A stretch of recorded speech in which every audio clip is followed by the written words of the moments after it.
જય સતીમાં નમસ્કાર મિત્રો, હું છું સંજય નાણી અને જણાવતા ખૂબ આનંદ થાય છે કે અમારા શ્રી સતી માતાજી ધામ વિરોલ મંદિર નિર્માણ માટે ભવ્ય જાગરણ તેમજ લકી ડ્રોનું આયોજન કરેલ છે.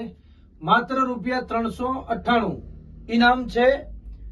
1151 પહેલા ઇનામ બોલેરો થાર ગાડીના બદલે 11 લાખ રોકડા, બીજામાં 5 સ્વિફ્ટ ગાડી છે, ત્રીજામાં ટ્રેક્ટર રાખેલા છે. આવા ટોટલ કરીને 1151 ઇનામો રાખેલા છે. અને ડ્રો ખોલવાની તારીખ છે મિત્રો 1/3/2025 ની સાંજે. તો આ યુટ્યુબ પ્રસારણ કરવામાં આપણા રાજા સધી લાખુ વિરોલ એમાં તમને લાઈવ જોવામાં આવશે. અને તમામ ધર્મપ્રેમી જનતાને જણાવવાનું કે હું સંજય નાણી એ દિવસે ડાયરાની અંદર રમઝટ બોલાવશું, મોજ કરશું, માતાજી સધીમાના ગુણગાન ગાશું, અમારા સખ્તાભાઈ ભુવાજીના સધીમાના